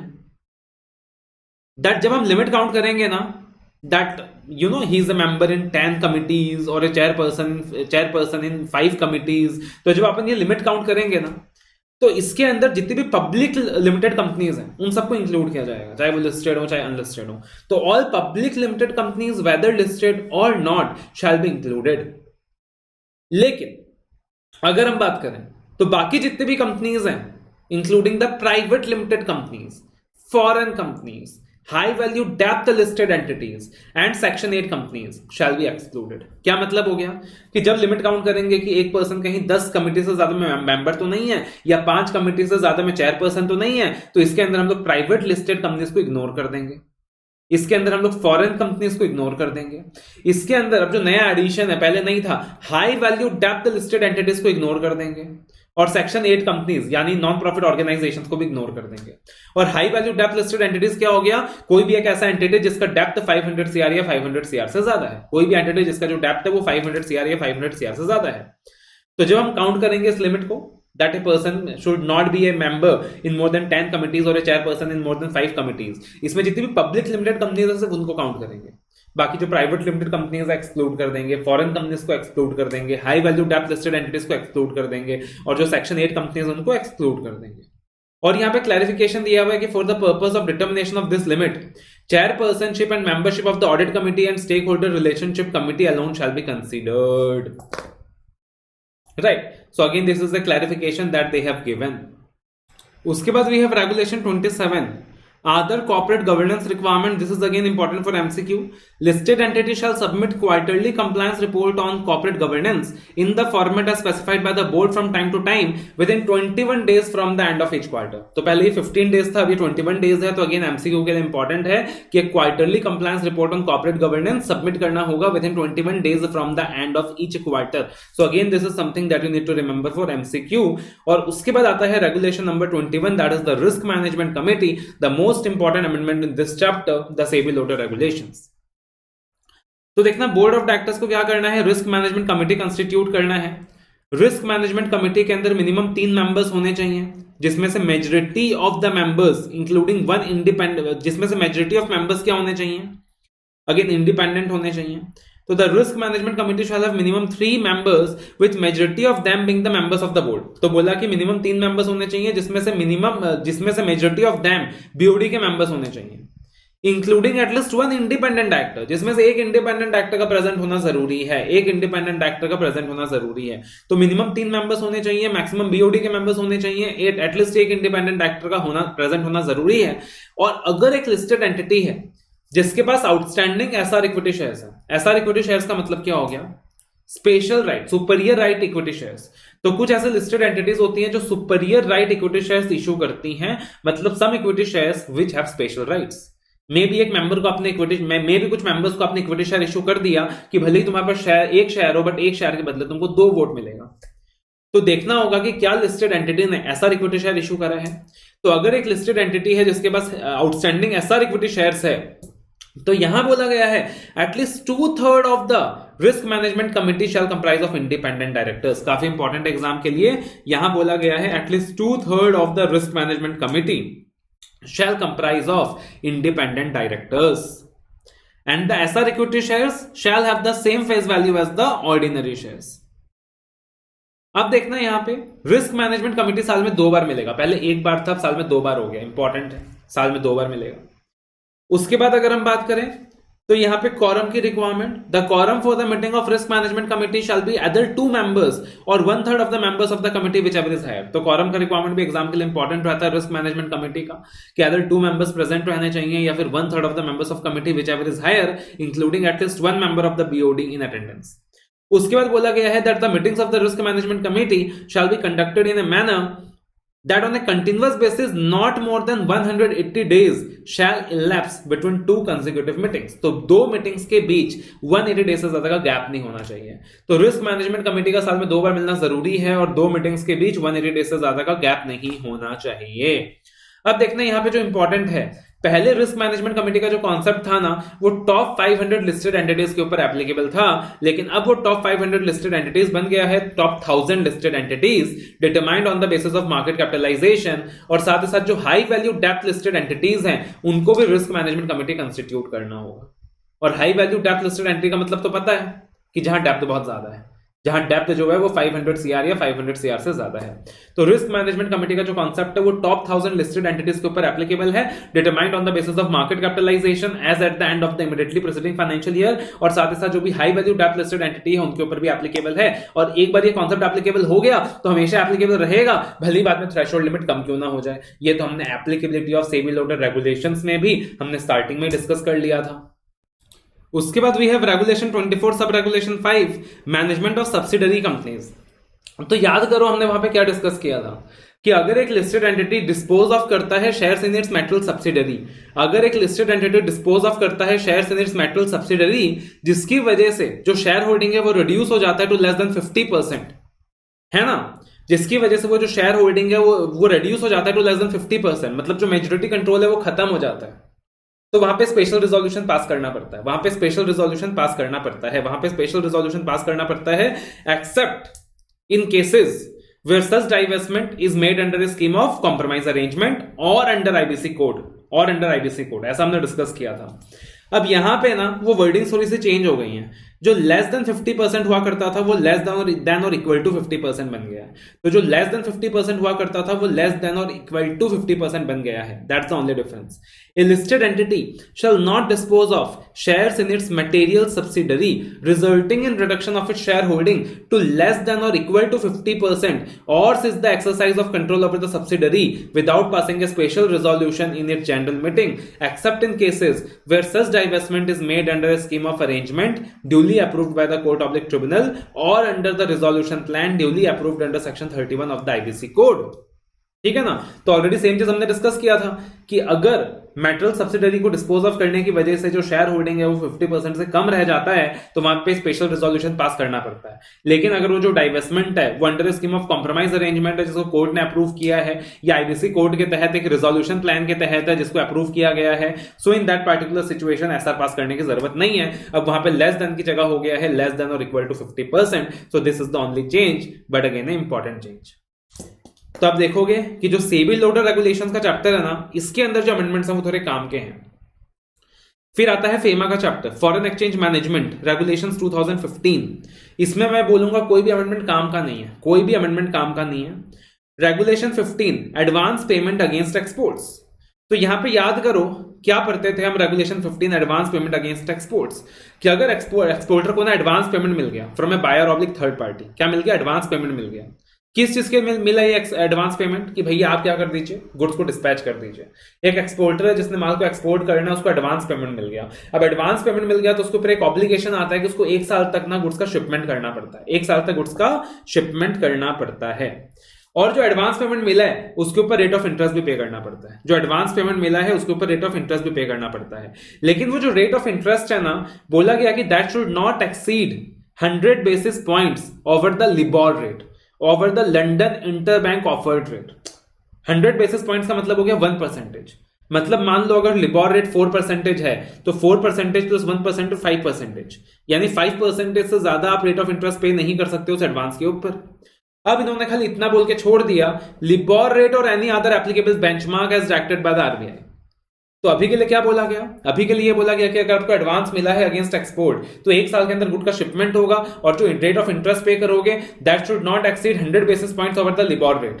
तो अभी के लिए जो स्टैंडर्ड है, ये जो बेंचमार्क है, वो लिबोर रेट है। लेकिन भविष्य के लिए बोल दिया कि अगर आरबीआई कोई और बेंचमार्क स्पेसिफाई करता है तो उस बेंचमार्क के ऊपर 1% ऐड कर दीजिएगा, and that is the maximum interest you can pay. But वो फ्यूचर के लिए है। As of now no other applicable benchmark is there, the only applicable benchmark is the LIBOR rate. तो मैं बोल सकता हूं कि ये जो अमेंडमेंट है ये कोई काम का नहीं है, ये जो अमेंडमेंट है ये कोई काम का नहीं है। देन लिबरलाइज्ड रेमिटेंस स्कीम के अंदर सर्टेन क्लैरिफिकेशंस हैं, आईसीआई ने अपने स्टडी मैट में दिया हुआ है। बेसिकली बेकार का है, कुछ काम का नहीं है ज्यादा। कि लिबरलाइज रेमिटेंस स्कीम तो याद होगा आपको कि जितने भी रेजिडेंट इंडिविजुअल्स हैं including minors, they are freely allowed to remit up to $250,000 per financial year, that is April to March, for any permissible current or capital account transaction or a combination of both. अब यहाँ पे एक clarification है कि अगर यहाँ पे remitter minor है, तो जो लिबरलाइज्ड रेमिटेंस स्कीम का जो डिक्लेरेशन फॉर्म होगा ना, वो माइनर का जो भी नेचुरल गार्जियन होगा वो काउंटर साइन करेगा। क्या करेगा? काउंटर साइन करेगा। लॉजिकल सी चीज, आई डोंट थिंक इसमें कोई दिक्कत है। And this scheme is not available to corporates, partnership firms, HUF trust. उसके बाद we have consolidation of remittance of family members. Remittances under the scheme can be consolidated in respect of family members subject to individual family members complying with terms and conditions. तो बोला गया कि अगर हर एक individual member जो भी terms and conditions हैं उसको कंप्लाई कर रहा है तो कोई दिक्कत की बात नहीं है। ये जो रेमिटेंसेस हैं आप उसे क्या कर सकते हो? कंसोलिडेट कर सकते हो। क्या कर सकते हो? कंसोलिडेट कर सकते हो। कोई दिक्कत की बात नहीं है। यानी एक फैमिली में 4 लोग हैं, 4 इंडिविजुअल्स हैं, चारों टर्म्स एंड कंडीशन सेटिस्फाई कर रहे हैं तो चारों को अलग अलग 2.5 लाख रुपए का लिमिट मिल जाएगा। कोई दिक्कत की बात नहीं होगी। वहां पे क्लबिंग परमिसेबल होगा, लेकिन इसके एक छोटा सा एक्सेप्शन है कि क्लबिंग परमिसेबल नहीं होगा by other family members for capital account transactions. Right, कि अगर वो लोग एक बैंक अकाउंट खोल रहे हैं या कुछ इन्वेस्टमेंट कर रहे हैं या प्रॉपर्टी वगैरह परचेज कर रहे हैं तब क्लबिंग परमिसेबल नहीं होगा। बट अदर देन दैट वो क्लबिंग पॉसिबल होगा इन respect of individual family members. अगर वो सारे इंडिविजुअल फैमिली मेंबर्स क्या कर रहे हैं? टर्म्स एंड कंडीशंस को कंप्लाई कर रहे हैं। बट ज्यादा काम का नहीं है। I can just say that, just read. तो आई विल से कि यार जो फेमा का अमेंडमेंट है ना, ये कोई काम का नहीं है, बिल्कुल मतलब का नहीं है। उसके बाद we have FCRA, foreign contribution regulation act. इसका अमेंडमेंट भी कोई काम का नहीं है। बेसिकली ये एक चीज पहले रूल में दिया हुआ था बट आईसीआई ने अपने स्टडी मैट में उस चीज को रिकॉग्नाइज नहीं किया था सेक्शन में। अब आईसीआई ने अपने स्टडी मैट में सेक्शन में रिकॉग्नाइज कर दिया। ऑल्दो क्लासेस के अंदर ये बात हमने पहले डिस्कस कर लिया था इन द रूल्स। तो क्या बोला गया यहां पे सेक्शन 21 के अंदर? Intimation bye candidate for election, कि हर एक कैंडिडेट जिसने इलेक्शन लड़ने के लिए कोई भी फॉरेन कंट्रीब्यूशन रिसीव किया है वो 180 डेज के अंदर क्या करेगा? वो 180 डेज के अंदर उस चीज का इंटीमेशन सेंट्रल गवर्नमेंट को दे देगा। तो ये चीज रूल्स में पहले से ही था बट सेक्शन में नहीं दिया हुआ था, अब सेक्शन में इंसर्ट कर दिया है। तो every candidate for election who had received any foreign contribution at any time within 180 days immediately preceding the date on which he is duly nominated as a candidate shall give within such time and in such manner as may be prescribed an intimation to the central government or prescribed authority or both as to the amount of foreign contribution received by him, कौन से source से पैसा receive हुआ, किससे receive हुआ, किस purpose के लिए पैसा यूटिलाइज किया गया, ये सारी डिटेल सेंट्रल गवर्नमेंट को इंटीमेट करनी होगी विद इन 180 डेज। राइट, तो again this was just a minor amendment. अच्छा, इसमें एक चीज और देखना, एक्सेप्शन के अंदर जो था, clubbing is not permitted by other family members for capital account transactions such as opening a bank account, investment, purchase of property if they are not the co-owners / co-partners of the overseas bank account / investment property। तो इसमें भी क्या बोला गया? Normally family members के case में clubbing allowed है in case of liberalised remittance scheme, है ना। 4 अलग अलग मेंबर्स हैं तो चारों का अलग अलग 2.5 लाख का लिमिट मिल जाएगा if they are complying with the terms and conditions. लेकिन अगर कोई कैपिटल अकाउंट ट्रांजैक्शन वगैरह एंटर कर रहे हैं, जैसे कि बैंक अकाउंट ओपन कर रहे हैं या फिर इन्वेस्टमेंट कर रहे हैं, प्रॉपर्टी परचेज कर रहे हैं, घर वगैरह खरीद रहे हैं, तो क्लबिंग फैमिली मेंबर्स का परमिसेबल नहीं है if they are not the co owners / partners of the overseas bank account, investment / property. यानी कि अगर वो लोग को ओनर्स है या पार्टनर्स हैं उस पार्टिकुलर प्रॉपर्टी के, तो वहां पे क्लबिंग परमिसेबल है। तो सानिध्य सराफ ने अगर खुद अपने नाम पे अकाउंट खोला है बट मेरे जो ब्रदर्स वगैरह हैं, मेरे जो फैमिली मेंबर्स हैं, उन लोगों ने मेरे साथ को ओनरशिप में नहीं उस प्रॉपर्टी को परचेज करी है, तो in that particular situation clubbing वहां पे परमिसेबल नहीं होगा। लेकिन अगर उन लोगों ने को ओनरशिप में परचेज करी है, मिलकर परचेज करी है, तो वहां पे भी क्लबिंग परमिसेबल हो जाएगा और अलग अलग 2.5 लाख का लिमिट देख लेंगे। उसके बाद आता है FCRA act, that is the foreign contribution regulation act 2010। तो यहाँ पे सेक्शन 21 ऐड हो गया है। अब सेक्शन 21 बेसिकली कुछ नया नहीं है, ये चीज पहले से FCRA रूल्स में था, but now they have inserted in the section. Basic objective क्या है? ऑब्जेक्टिव ये है डिस्क्लोजर का। ऑब्जेक्टिव क्या है डिस्क्लोजर का? कि एक कैंडिडेट अगर इलेक्शन के लिए खड़ा हो रहा है ना, एक कैंडिडेट अगर इलेक्शन के लिए खड़ा हो रहा है, तो ये लॉजिकल सा चीज है यार, उसको पक्का फॉरेन फंडिंग मिला होगा। 90% प्रोबेबिलिटी है कि उसको फॉरेन फंडिंग मिला होगा और उसी पैसे से ना वो इलेक्शन लड़ रहा है। ये बात एकदम मतलब फैक्ट है। 90% केसेस में आपको वो चीज देखने को मिल जाएगा। तो यहां पे लॉ मेकर का जो ऑब्जेक्टिव है वो इस चीज का ट्रांसपेरेंसी इंश्योर करना है कि इलेक्शन लड़ने के लिए आपको कितना पैसा फॉरेन करेंसी में मिला और कहां से मिला और किस मैनर में आपने उस पैसे को यूटिलाइज करा, and that is the objective of section 21। तो सेक्शन 21 में क्या बोला है? That is important for MCQ। Every candidate for election who had received any foreign contribution at any time within 180 days immediately preceding the date, mark the words, immediately preceding the date on which he is duly nominated as such candidate। तो आपको हो सकता है कि ध्यान रहे कि यार जिस दिन बंदा खड़ा हुआ उसके बाद 180 डेज के अंदर डिस्क्लोज करना है, नहीं। जिस दिन इलेक्शन के लिए वो खड़ा हुआ तो मान के चलो कि पैसा तो उसको पहले ही मिल गया, पैसा तो उसने प्लानिंग के साथ पहले रिसीव कर लिया, उसके बाद अब वो क्या कर रहा है? यूटिलाइजेशन कर रहा है उस चीज का, है ना। तो every candidate for election who had received any foreign contribution at any time within 180 days immediately preceding the date on which he is duly nominated as such candidate shall give within such time and in such manner as may be prescribed an intimation to the central government or the prescribed authority or both as to the amount of foreign contribution received by him। कितना foreign contribution मिला, कहां से मिला, the source कहां से मिला, right, the purpose किस वजह से मिला, and the manner in which the foreign contribution was utilised by him. यानी चार चीजें इंटीमेट करनी होंगी सेंट्रल गवर्नमेंट को। पहला, कितना फॉरेन कॉन्ट्रीब्यूशन मिला, दूसरा सोर्स क्या है, कहां से मिला, तीसरा किस पर्पस के लिए मिला, और चौथा किस पर्पस के लिए पैसे को यूटिलाइज किया गया। तो ये चार बातें बतानी होंगी। और कब तक बतानी होंगी? Within 180 days immediately preceding the date on which he is duly nominated as such candidate. उसके बाद we have prevention of money laundering act, that is PMLA 2002। तो यहां पॉम्बला के अंदर ना सर्टन एडिशंस है, certain new sections that are added and 1 or 2 new rules that is added. तो PMLA के अंदर यहां पे सर्टन एडिशंस है। तो सबसे पहले सेक्शन 12 के अंदर ना रूल 3 ऐड हुआ है। अब सेक्शन 12 क्या था याद करो? Reporting entities to maintain certain records, that is the maintenance of records rules 2005। अब इसके अंदर ना रूल 3 ऐड हुआ है। बोला गया कि जो रिपोर्टिंग एंटिटीज हैं उनको क्या करना पड़ता था? उनको अल्टीमेटली आइडेंटिफाई करना पड़ता था, रिकॉर्ड मेंटेन करना पड़ता था, है ना। They need to maintain the records, certain records की बातें होती थी। अब स्पेसिफाई किया कि पार्टिकुलरली कौन सा रिकॉर्ड्स उन रिपोर्टिंग एंटिटीज को मेंटेन करना है। तो यहां पे 5 तरीके के रिकॉर्ड्स इंसर्ट किए गए हैं। पहला, cash transactions of value of more than 10 lakh rupees in foreign currency. तो जो भी कैश ट्रांजैक्शंस हुए हैं 10 लाख रुपए से ज्यादा इन फॉरेन करेंसी, उसका रिकॉर्ड क्या करना है? रिपोर्टिंग एंटिटीज को अलग से मेंटेन करना है। तो जो भी कैश ट्रांजैक्शंस हुए हैं of value of more than 10 lakh rupees in foreign currency, उसका रिकॉर्ड अलग से रिपोर्टिंग एंटिटीज को मेंटेन करना है। उसके अलावा बोला गया है series of cash transactions if total in a month exceeds ₹10 lakh in a foreign currency. तो अगर पूरे साल भर में कोई एक सिंगल कैश ट्रांजैक्शन नहीं है बट मल्टीपल कैश ट्रांजैक्शंस हैं, बट आप उन मल्टीपल कैश ट्रांजैक्शंस का एग्रीगेट देख लोगे तो वो 10 लाख रुपीज एक्सीड हो जाता है इन फॉरेन करेंसी, तो उसका भी रिकॉर्ड क्या करना है? रिपोर्टिंग एंटिटीज को मेंटेन करके चलना है।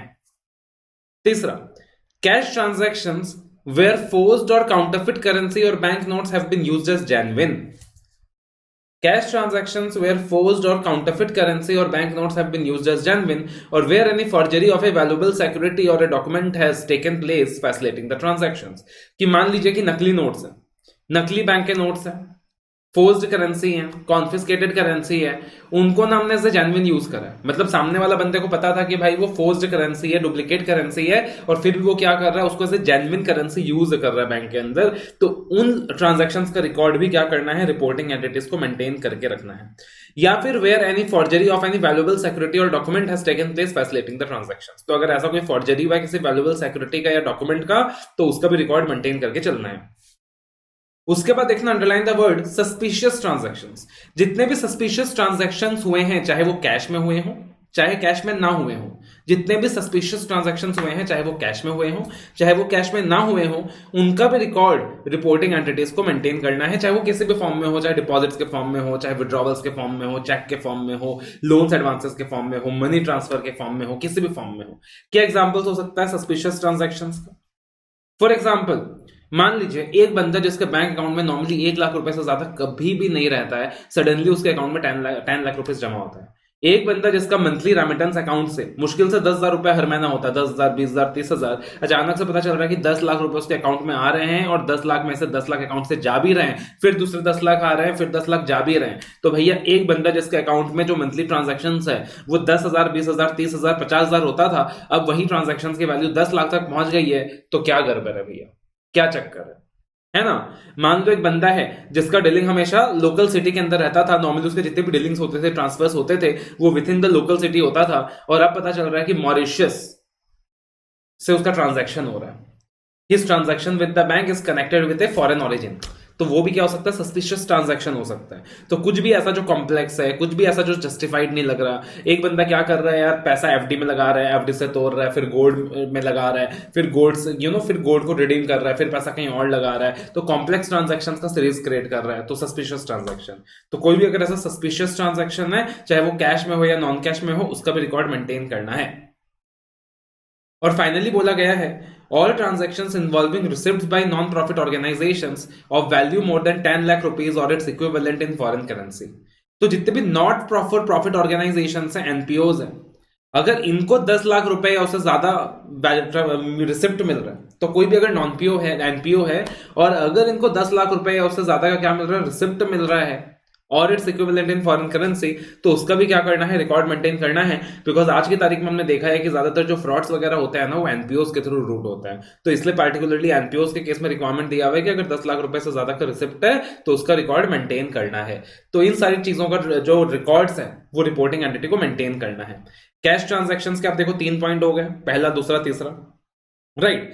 चौथा सस्पिशियस ट्रांजेक्शन, और पांचवा एनपीओ के केस में रिसिप्ट। और फिर सस्पिशियस ट्रांजैक्शंस का मतलब दिया हुआ इन्होंने कि what do you mean by suspicious transaction, rule 2G। तो suspicious transactions means transactions referred to in section 2H including an attempted transaction. अगर एक बंदे ने कोशिश करा है to enter into a suspicious transaction, भले ही वो कामयाब ना हुआ हो, तब भी उसको यहां पे पकड़ लेंगे, हम लोग मानेंगे कि उसने सस्पिशियस ट्रांजैक्शन एंटर किया है। फॉर एग्जांपल, एक बंदा कैश में गया, बैंक में गया 10 लाख रुपए अपने अकाउंट में जमा करने के लिए, अब 10 लाख रुपए जमा नहीं कर पाया, उससे पहले ही उस पर डाउट हो गया, तो वो अटेम्प्टेड सस्पिशियस ट्रांजैक्शन में आ गया। एक बंदा कोशिश कर रहा था वो कॉम्प्लेक्स रिस्क क्रिएट करने का, बट वो कोशिश कर रहा था इससे पहले कि वो ज्यादा कॉम्प्लेक्सिटी क्रिएट करता, सामने वाले ने आइडेंटिफाई कर लिया, तो वो भी सस्पिशियस ट्रांजैक्शन की लिस्ट में आएगा कि भैया तुमने अटेम्प्ट क्यों किया। So suspicious transactions means the transactions referred to in section 2H, including an attempted transaction, whether or not made in cash, which to a person acting in good faith gives rise to a reasonable ground of suspicion that may involve the proceeds of crime, regardless of the value involved। बोला value कितना भी involve हो, चाहे 5 लाख हो, चाहे 1 लाख हो, चाहे 10 लाख हो, चाहे 1 करोड़ हो, चाहे 50 करोड़ हो, कुछ भी हो, लेकिन अगर वहां पे प्रोसीड्स ऑफ क्राइम इन्वॉल्व है, वो जो क्रिमिनल एक्टिविटीज का लिस्ट था उसमें से कुछ इन्वॉल्व है, राइट, जो शेड्यूल ऑफ द एक्ट में दिया हुआ है उनमें से कुछ इन्वॉल्व है, तो इन दैट पार्टिकुलर केस में वो सस्पिशियस ट्रांजैक्शन में आ सकता है। या फिर appears to be made in circumstances of unusual और unjustified complexity, मतलब बिल्कुल अनयूजुअल सर्कमस्टेंसेस है, अनजस्टिफाइड है, बिल्कुल उसका कोई इकोनॉमिक रैशनल नहीं है, कोई जस्टिफिकेशन नहीं है, तो वहां भी वो सस्पिशियस ट्रांजैक्शन की लिस्ट में आ सकता है। appears to have no economic rational or bona fide purpose or gives rise to a reasonable ground of suspicion that it may involve financing of the activities relating to terrorism, या फिर ऐसा कोई शक हो रहा है कि भैया वहां पे टेररिज्म को फाइनेंस किया जा रहा है, तो वो भी सस्पिशियस ट्रांजैक्शन की कैटेगरी में आ जाएगा। तो कोई भी ऐसा ट्रांजैक्शन हो रहा है जिसका कोई इकोनॉमिक रैशनल है ही नहीं, कोई जस्टिफिकेशन है ही नहीं, राइट, तो वो सस्पिशियस ट्रांजैक्शन की लिस्ट में आ जाएगा। फॉर एग्जाम्पल, पता चल रहा है कि मेरा एजुकेशनल बिजनेस है और मैं 50 लाख रुपए का आइसक्रीम परचेज कर रहा हूं मंथ का, और 50 लाख रुपए का पेमेंट कर रहा हूं to purchase ice cream for my business, तो भैया वो एक ऐसा ट्रांजैक्शन है जिसका कोई इकोनॉमिक रेशनल ही नहीं है। साफ पता चल रहा है कि कहीं ना कहीं कुछ मनी लॉन्ड्रिंग वगैरह का लिंक हो सकता है यहाँ पे, कि सानिदा सर 50 लाख का आइसक्रीम क्या करेंगे, 5 लाख का पेन ड्राइव खरीदते समझ में आता, 5 लाख की किताबें खरीदते समझ में आता, बट आइसक्रीम का क्या रिलेशन है बिजनेस से, है ना। तो appears to have no economic rationale for bona fide purpose, appears to be made in circumstances of unusual or unjustified complexity।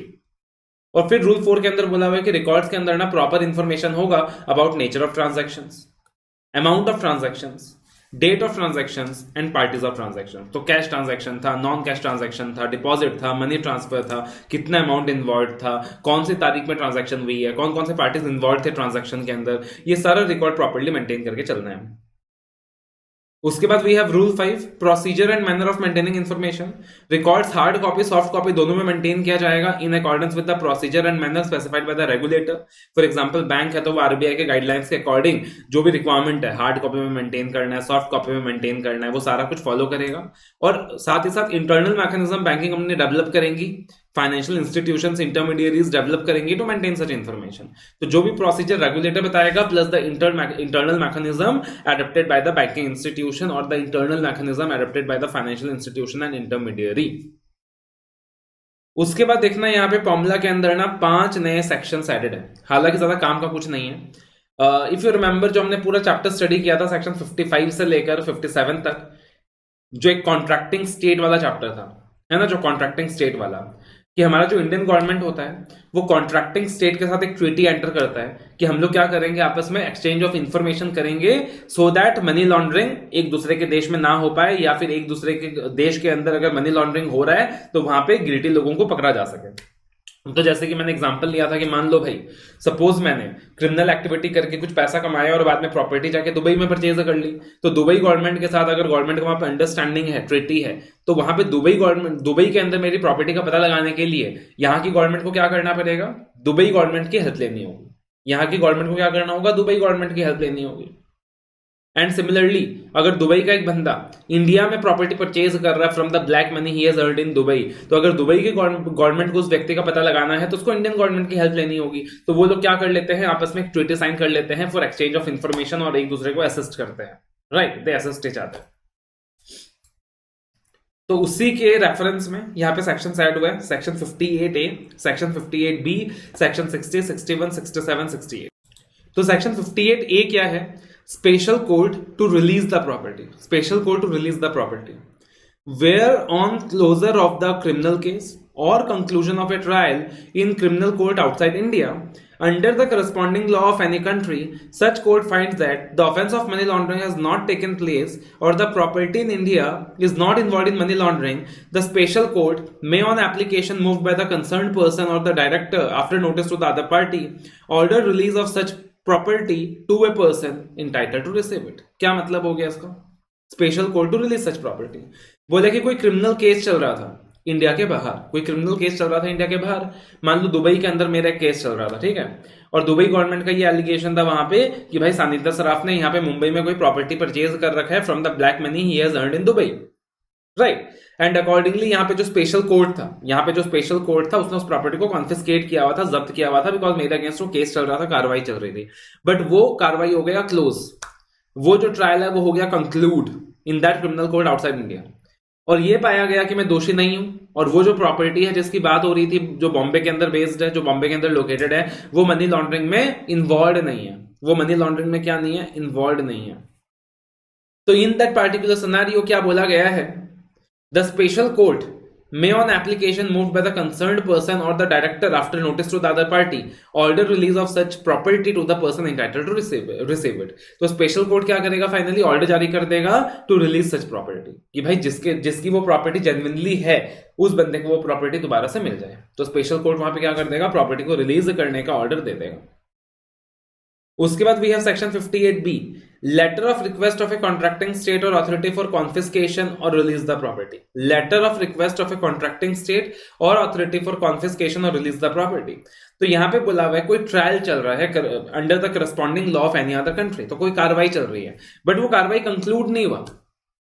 पहले केस में क्या हुआ था, कार्रवाई कंक्लूड हो गया था और ये डिसाइड हो गया था कि जो प्रॉपर्टी है वो मनी लॉन्ड्रिंग में इन्वॉल्व नहीं है, बट यहाँ पे कार्रवाई कंप्लीट नहीं हो पाया। क्यों नहीं हो पाया, मे बी अक्यूज्ड की डेथ हो गई, मे बी अक्यूज्ड को प्रोक्लेम्ड ऑफेंडर डिक्लेयर कर दिया गया, या किसी भी दूसरे वजह से उस कार्रवाई को कंप्लीट नहीं किया जा सका था, conclusions could not be completed. तो in that particular scenario, depending upon the progress of the case, depending upon the facts and circumstances, we don't know कि जब व्यक्ति का डेथ हुआ तो वो केस कहां खड़ा है। जब उस व्यक्ति का डेथ हुआ उस स्टेज के अंदर ऐसा भी लग सकता है कि यार वो जो प्रॉपर्टी है वो मनी लॉन्ड्रिंग में इन्वॉल्व नहीं है, प्रॉपर्टी को रिलीज कर देना चाहिए, या ऐसा भी लग सकता है कि भाई ये जो प्रॉपर्टी है ये मनी लॉन्ड्रिंग में इन्वॉल्व है, इसको कॉन्फिस्केट कर देना चाहिए, है ना। तो यहां पे क्या होने वाला है कि जो कॉन्ट्रैक्टिंग स्टेट है ना, वहां से लेटर ऑफ रिक्वेस्ट मिलेगा सेंट्रल गवर्नमेंट को। जो कॉन्ट्रैक्टिंग स्टेट है, contracting state letter of request देगा सेंट्रल गवर्नमेंट को। कॉन्ट्रैक्टिंग स्टेट कभी भी यहाँ के स्पेशल कोर्ट को डायरेक्टली लेटर नहीं दे सकता, वो क्या करेगा, सेंट्रल गवर्नमेंट को हमेशा लेटर देगा, राइट, क्योंकि उसका जो कॉन्ट्रैक्ट है वो सेंट्रल गवर्नमेंट के साथ है। फिर सेंट्रल गवर्नमेंट उस लेटर को डायरेक्टर को फॉरवर्ड करेगा, और फिर डायरेक्टर उस एप्लीकेशन को स्पेशल कोर्ट को फॉरवर्ड करेगा, और फाइनल पार हमेशा स्पेशल कोर्ट एक्साइज करेगा।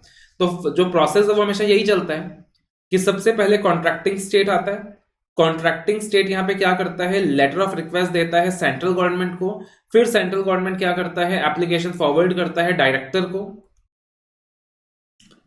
फिर जो डायरेक्टर है, डायरेक्टर क्या करता है, उस चीज को फॉरवर्ड करता है स्पेशल कोर्ट को, और फाइनली स्पेशल कोर्ट जो है, फाइनली जो स्पेशल कोर्ट है, स्पेशल कोर्ट क्या करता है, ऑर्डर्स देता है, स्पेशल कोर्ट क्या करता है, ऑर्डर्स देता है।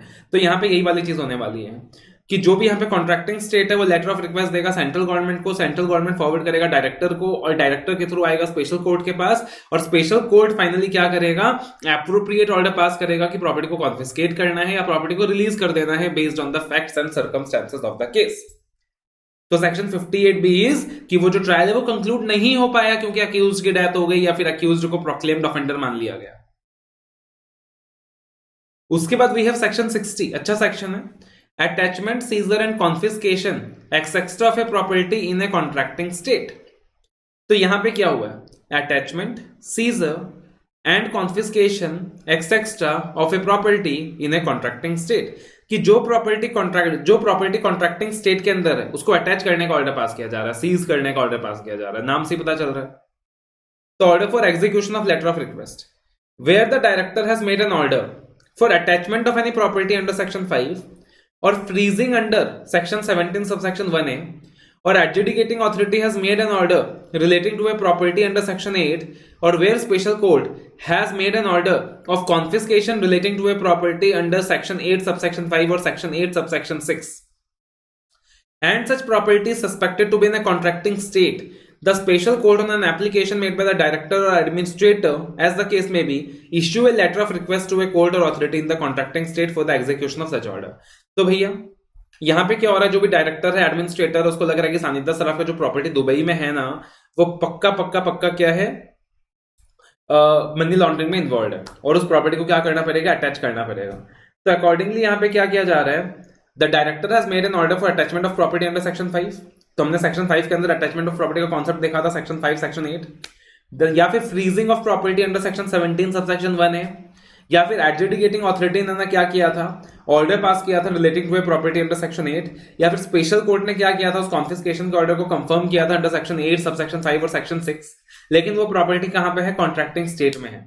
तो अब कॉन्ट्रैक्टिंग स्टेट में है तो यहां पर क्या करना पड़ेगा, जो कॉन्ट्रैक्टिंग स्टेट के अंदर रेलिवेंट अथॉरिटी है उसको लेटर ऑफ रिक्वेस्ट फॉरवर्ड करना पड़ेगा। And such property suspected to be in a contracting state, the special court on an application made by the director और the administrator appointed under subsection 1 और subsection 10 as the case may be may issue a letter of request to a court or an authority in the contracting state for execution of such order। और जब letter of request central government receive करेगा from a court और authority in a contracting state requesting the attachment, seizure, freezing or confiscation of the property in India derived or obtained directly or indirectly by any person from the commission of an offence under a corresponding law committed in that contracting state, the central government may forward such a letter, such a request to the director as it may think fit for execution in accordance with provisions of the act। तो अगर एक letter of request receive किया जा रहा है by the central government from a court और authority in a contracting state requesting attachment, seizure, freezing और confiscation of the property in India derived or obtained directly or indirectly by any person from the commission of an offence under a corresponding law committed in that contracting state, the central government may forward such a letter of request to the director as it thinks fit for execution in accordance with the provisions of this act। और फिर क्या बोला जा रहा है, property involve in money laundering stands to be confiscated to the central government. अब वो जो क्रिमिनल केस अगर वो कंक्लूड होता है और फाइनली पता चलता है कि वो जो प्रॉपर्टी है वो मनी लॉन्ड्रिंग में इन्वॉल्व है, तो वो जो प्रॉपर्टी है वो सेंट्रल गवर्नमेंट के हवाले ट्रांसफर हो जाएगा। That will stand transfer to the central government. कौन सा सेंट्रल गवर्नमेंट की बात हो रही है? भारत के सरकार की बात हो रही है। तो फॉर द टाइम बिंग क्या किया जाएगा? For the time being that property shall stand confiscated to the central government. तो where on closure of the criminal case और conclusion of trial in a criminal court outside India under the corresponding law of any other country, such court finds that the offense of money laundering under the corresponding law of that country has been committed, the special court shall, on receipt of an application from the director for execution of confiscation order, after giving notice to the affected persons that such property involved in money laundering or which has been used for the commission of offense shall stand confiscated to the central government, shall stand confiscated to the central government। और अब finally क्या होगा? अब director क्या करने वाला है? अब डायरेक्टर रिसीव करेगा letter of request under section 58 और 59। Now after receiving the letter of request under section 58 और 59, अब डायरेक्टर उन सारी ऑथोरिटीज को डायरेक्ट करेगा जो कि डायरेक्टर के अंदर आती हैं कि आप सारे के सारे स्टेप्स लें और उस प्रॉपर्टी की छानबीन करें, उस प्रॉपर्टी का पता लगाएं, ट्रेस करें उस प्रॉपर्टी को, आइडेंटिफाई करें उस प्रॉपर्टी को कि उस प्रॉपर्टी को खरीदने का पैसा कहां से आया था, वो प्रॉपर्टी किसके नाम पे है, सब कुछ उस प्रॉपर्टी के बारे में पता लगाएं और जो भी इंक्वायरी, इन्वेस्टिगेशन, सर्वे बन सकता है वो सारा कुछ करें उस प्रॉपर्टी के रिगार्डिंग में। So the steps may include an inquiry, investigation or survey in respect of any person, place, property, assets, documents, books of accounts in any bank or public financial institution or any other relevant matters. Any inquiry, investigation or survey shall be carried out by an authority in accordance with such directions issued in accordance with the provisions of this act. उसके बाद बोला गया the provisions of this act relating to attachment, adjudication, confiscation and vesting of property in the central government contained in chapter 3 and survey, searches and seizures contained in chapter 5 shall apply to a property in respect of which letter of request is received from a court or contracting state। और finally अब वो जो property है वो तो central government के पास confiscate हो गया। अब सेंट्रल गवर्नमेंट को क्या करना है? कॉन्ट्रैक्टिंग स्टेट को या तो वो प्रॉपर्टी रिटर्न कर देना है या वो प्रॉपर्टी रिटर्न नहीं हो सकता तो जो भी इन्वेस्टिगेशन वगैरह के खर्चे हैं उसको काट कर कंपेंसेट कर देना है।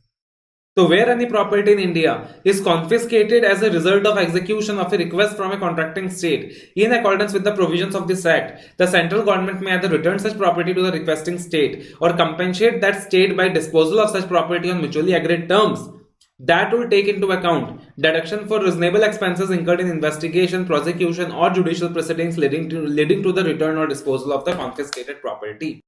तो यहाँ पे देखो जो प्रोसेस है वो किस तरीके से चल रहा है कि जो भी डायरेक्टर या एडमिनिस्ट्रेटर है जो सेक्शन 10 के अंदर अपॉइंटेड है उसने ऑर्डर तो पास कर दिया टू अटैच द प्रॉपर्टी या फ्रीज द प्रॉपर्टी या confiscate the property, but the problem is that कि उनको पता नहीं था कि ये जो प्रॉपर्टी है ये कॉन्ट्रैक्टिंग स्टेट में है, ये प्रॉपर्टी इंडिया के अंदर है ही नहीं। तो फिर वो क्या करेंगे? एप्लीकेशन देंगे स्पेशल कोर्ट को। वो क्या करेंगे? एप्लीकेशन देंगे स्पेशल कोर्ट को जो हमारे देश का स्पेशल कोर्ट है कि ऐसे ऐसे जो फलाना प्रॉपर्टी है वो मॉरिशस में है या दुबई में है और अकॉर्डिंगली हमें उसे कॉन्फिस्केट करना है, अटैच करना है। तो अब जो स्पेशल कोर्ट है वो क्या करेगा? लेटर ऑफ रिक्वेस्ट देगा for execution of such order to a court oblique authority in the contracting state. तो अब स्पेशल कोर्ट क्या कर रहा है? लेटर ऑफ रिक्वेस्ट दे रहा है for execution of such order to a court oblique authority in the contracting state. फिर जो court oblique authority contracting state में बैठा है वो क्या करेगा? फॉरवर्ड करेगा letter of request to the central government. वो क्या करेगा? फॉरवर्ड करेगा letter of request to the central government और सेंट्रल गवर्नमेंट क्या करेगा? फॉरवर्ड करेगा such request to the director. Central government क्या करेगा? फॉरवर्ड करेगा such request to the director for the execution of order in the manner it deems appropriate, for execution of order in the manner it deems appropriate। So this is the process, this is the flow कि जो administrator है, जो director है, जिसने attachment, freezing, confiscation order दिया, उसे पता चला कि प्रॉपर्टी कॉन्ट्रैक्टिंग स्टेट में है तो वो स्पेशल कोर्ट को एप्लीकेशन दे रहा है। स्पेशल कोर्ट यहाँ पे letter of request for execution of such order दे रहा है कोर्ट की ऑथोरिटी इन कॉन्ट्रैक्टिंग स्टेट को। फिर जो कोर्ट ऑथोरिटी कॉन्ट्रैक्टिंग स्टेट में है वो फॉरवर्ड कर रहा है letter of request central government को और सेंट्रल गवर्नमेंट उसे फॉरवर्ड कर रहा है डायरेक्टर को एंड अकॉर्डिंगली फिर वो डिसीजंस लिए जा रहे हैं। राइट, तो इस तरीके से घूम फिर के मामला आ रहा है। उसके बाद we have section 61 property procedure in respect of letter of request. ज्यादा कुछ काम का नहीं है, सिर्फ रीड करने का है। Every letter of request, summons और warrants received by the central government from and every letter of request, summons or warrants to be transmitted to a contracting state shall be transmitted to a contracting state or as the case may be sent to the concerned court in India and in such form and in such manner as the CG by notification may specify। ज्यादा काम का नहीं है, strike off कर सकते हो। Section 67 bar of suits in civil courts. तो again कहीं भी सिविल कोड का कोई भी इंटरफेरेंस यहाँ पे नहीं होगा, कहीं भी सिविल कोड का कहीं भी इंटरफेरेंस यहाँ पे नहीं होगा, जैसा कि अपन सारे लॉज में देखते ही हैं। Section 68 notice etc not to be invalid on certain grounds। तो अगेन अगर माइनर मिस्टेक्स थे नोटिस के अंदर, नोटिस के इश्यूएंस में कोई माइनर मिस्टेक था, माइनर डिफेक्ट था, माइनर ओमिशन था, तो उसकी वजह से नोटिस को इनवैलिडेट नहीं माना जाएगा। मान लो एक डेट, नोटिस जो दिया गया उसके अंदर डेट गलत लिखा गया या फिर कोई स्पेलिंग मिस्टेक हो गई, तो इन माइनर मिस्टेक्स की वजह से नोटिस को इनवैलिडेट नहीं माना जाएगा, ज्यादा काम का नहीं है। उसके बाद we have arbitration and conciliation act. Arbitration and conciliation act 1996। तो आर्बिट्रेशन के रिगार्डिंग तो अपन ने काफी कुछ डिस्कस किया था। अब यहाँ काउंसलेशन को लेकर कुछ सेक्शंस एडेड है, काउंसलेशन को लेकर कुछ सेक्शंस एडेड है। तो आप देखोगे सबसे पहले, in India conciliation is governed by the arbitration and conciliation act 1996 and by section 89 of code of civil procedures 1908। Section 61 of Arbitration and Conciliation Act 1996 states that any dispute arising out of a legal relationship, whether contractual or not, can be conciliated. तो यहाँ पे basically काउंसलेशन को लेकर कुछ sections added हैं। Important statutory provisions as contained in Arbitration and Conciliation Act 1996 are given below. Section 62 commencement of conciliation proceedings, conciliation proceedings commence कैसे होंगी। और section 76 termination of conciliation proceedings, के काउंसलेशन प्रोसीडिंग्स टर्मिनेट कैसे होंगी, है ना। तो ये दो सेक्शंस हैं जो काउंसलेशन के रिस्पेक्ट में ऐड हुआ है। सेक्शन 62 काउंसलेशन प्रोसीडिंग्स कमेंस कैसे होगा, और सेक्शन 76 काउंसलेशन प्रोसीडिंग्स टर्मिनेट कैसे होगा। तो एक चीज याद रखिएगा, काउंसलेशन के अंदर ना हमेशा दोनों पार्टीज का म्यूचुअल कंसेंट चाहिए होता है। दोनों पार्टीज म्यूचुअली राजी हैं और राइटिंग में एग्री करती हैं, तब जाकर एक काउंसलर अपॉइंट किया जाता है और काउंसलिंग के थ्रू मामला सॉल्व होता है।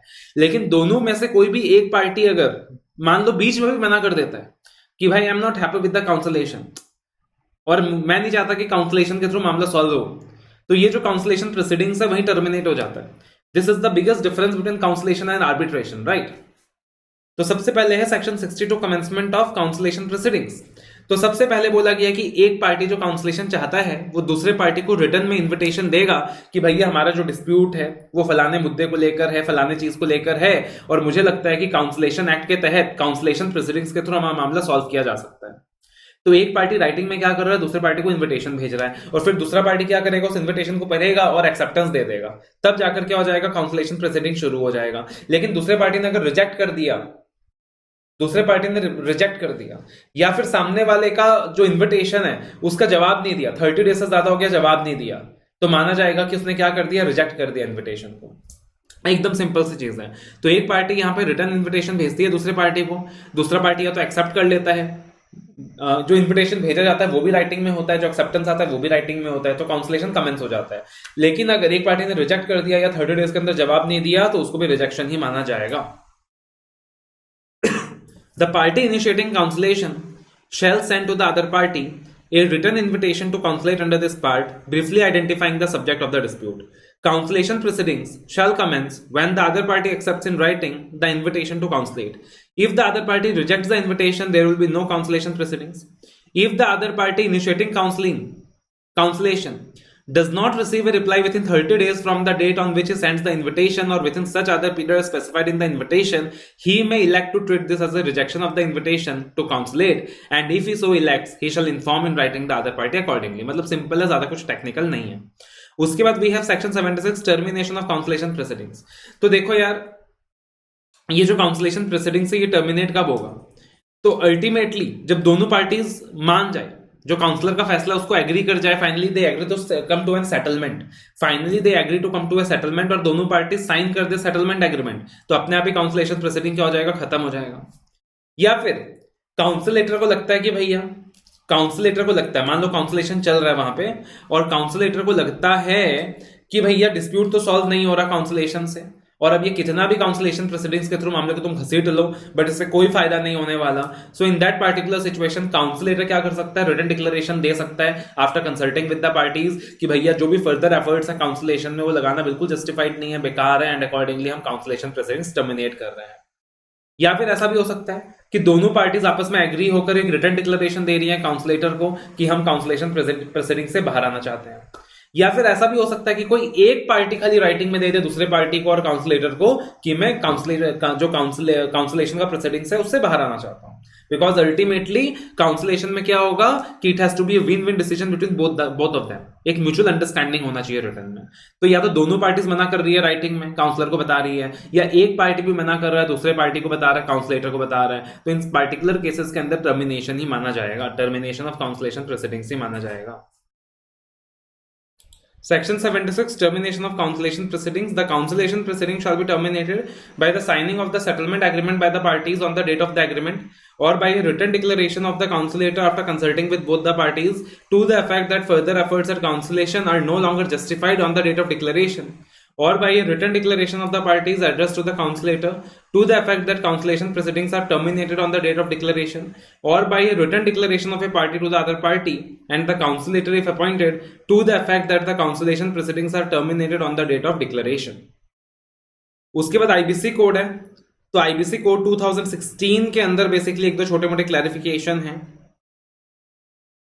सबसे पहले regulation 17 of regulation 17 of the insolvency resolution process for corporate persons, first meeting of creditors. तो यहाँ पे बोला गया है the IRP shall hold the first meeting of the committee within 7 days of filing the report as mentioned above. तो ये चीज आपने पहले भी डिस्कस किया था. Where the appointment of resolution professional is delayed, अगर यहाँ पे रिजोल्यूशन प्रोफेशनल का अपॉइंटमेंट डिलेड हो गया है तो आईआरपी क्या करने वाला है, परफॉर्म करने वाला है functions of the resolution professional from the 40th day of the insolvency commencement date till a resolution professional is appointed under section 22. तो एमसीक्यू के लिए इंपॉर्टेंट हो सकता है कि अगर रिजोल्यूशन प्रोफेशनल के अपॉइंटमेंट में डिले होता है तो आईआरपी क्या करने वाला है, जो इंटरिम रिजोल्यूशन प्रोफेशनल है वही क्या करने वाला है, रिजोल्यूशन प्रोफेशनल के फंक्शंस परफॉर्म करने वाला है from the 40th day of the insolvency commencement date till a resolution professional is appointed under section 22. तो 40th day से वो क्या करने वाला है, आरपी के सारे फंक्शंस डिस्चार्ज करने वाला है.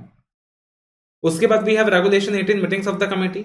A resolution professional may convene a meeting of the committee as and when he considers necessary and shall convene a meeting if a request to that effect is made by the members of the committee representing 33% of the voting rights. तो resolution professional क्या कर सकता है, कभी भी meeting of committee बुला सकता है जब भी उसे जरूरी लगे, अगर रिक्वेस्ट किया गया है in writing by the members of the committee representing 33% of the voting rights. तो अगेन ये भी एमसीक्यू के लिए काम की चीज है कि अगर 33% ऑफ द वोटिंग राइट्स वाले लोग चाहते हैं तो रिजोल्यूशन प्रोफेशनल कभी भी मीटिंग बुला सकता है. Regulation 25, voting by the committee. The resolution professional shall take a vote of the members of the committee present in the meeting on any item listed for voting after discussion on the same. At the conclusion of a vote at the meeting, the resolution professional shall announce the decision taken on items along with names of the members of the committee who voted for or against the decision or abstained from voting.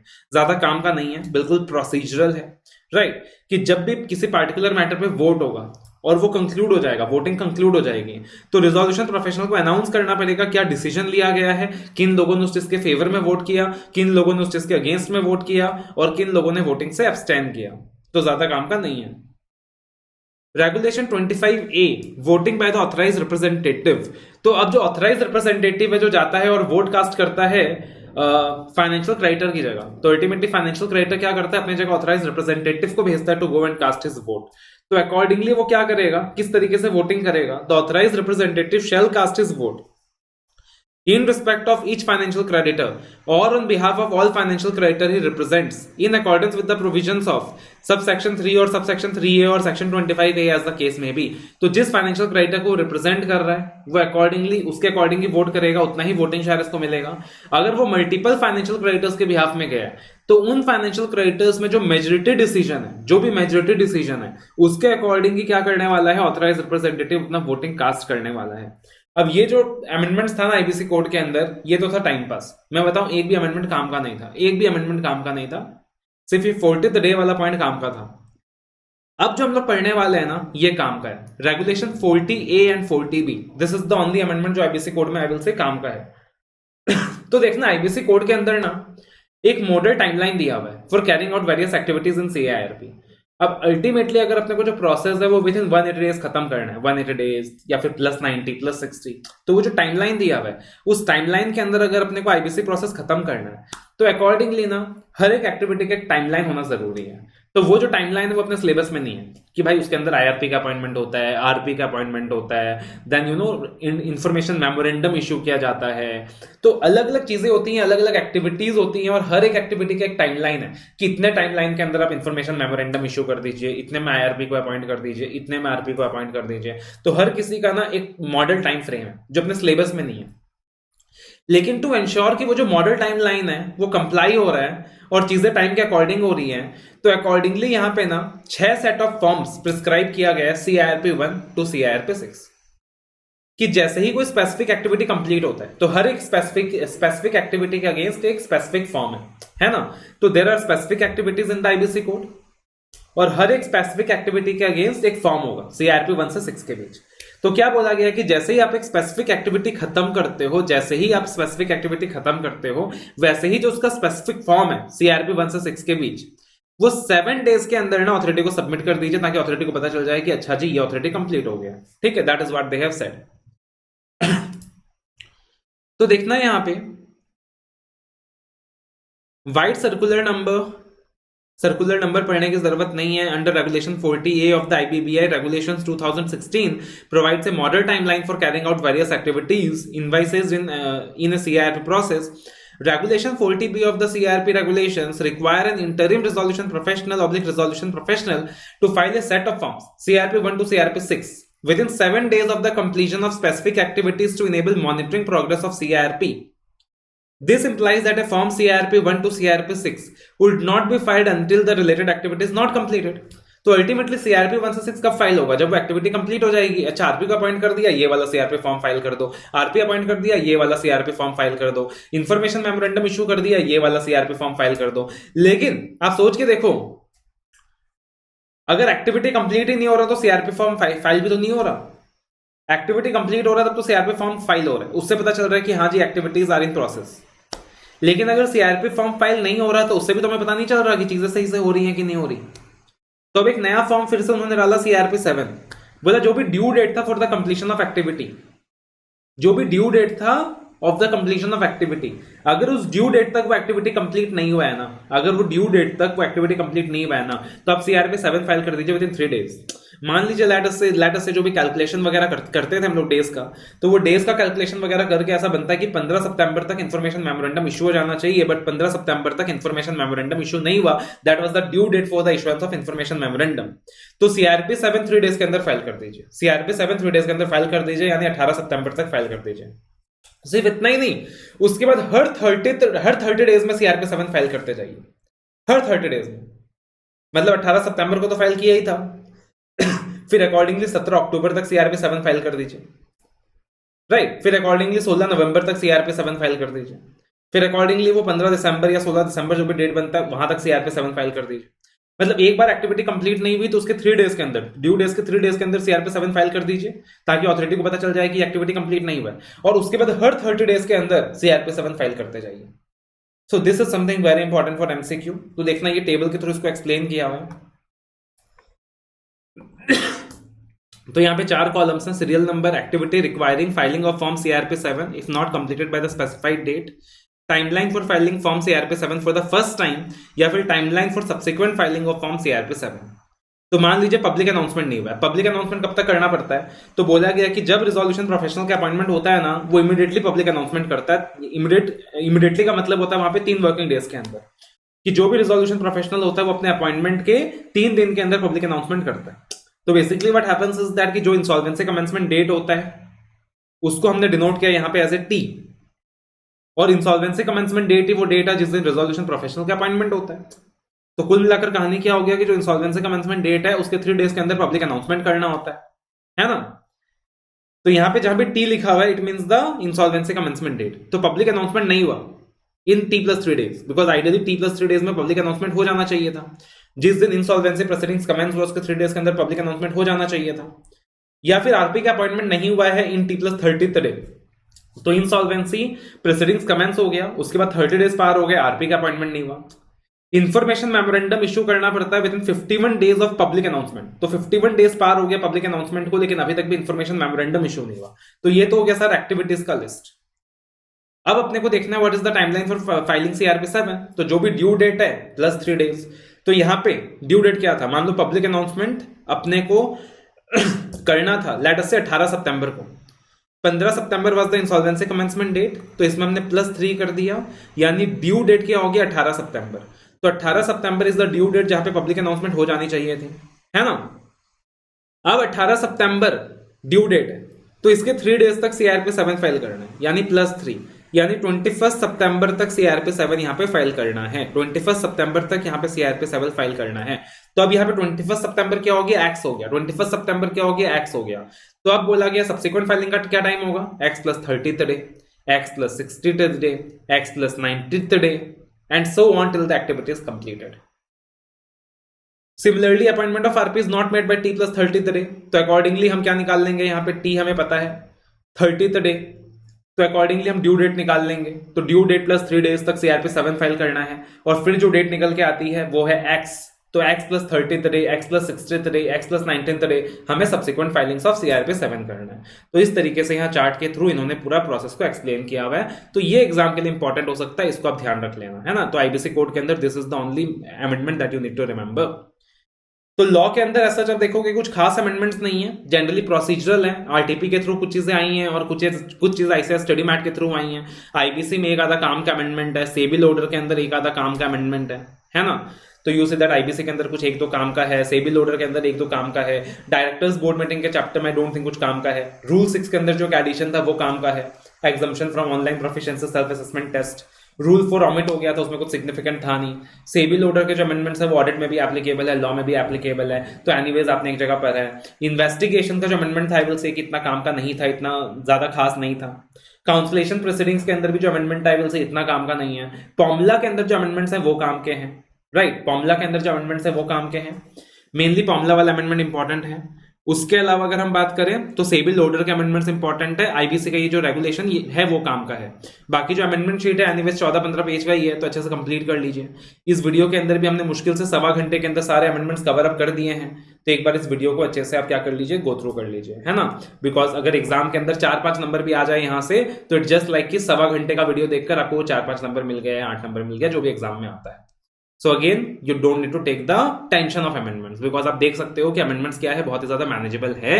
फटाफट download कर लो amendment sheet, अगर अभी भी download नहीं किया है from apnamental.com। अगर अभी भी आपको परेशानी हो रही है लॉ ऑडिट पढ़ने में, तो अकॉर्डिंगली अभी भी टाइम है। You can see the revisionary videos, you can go for the Sanjeevani course of audit and law, जहाँ 30 आवर्स के अंदर मैंने ऑडिट लॉ के लिए कंप्लीट कराया हुआ है, राइट। और एक एडवाइस करना चाहूंगा आपको, टाइम कम है और ये बचे हुए टाइम के अंदर ना मेक श्योर दैट आप कहीं भी किसी तरीके का नेग्लिजेंस नहीं कर रहे हैं। Do whatever it takes to clear your CA examination, do whatever it takes.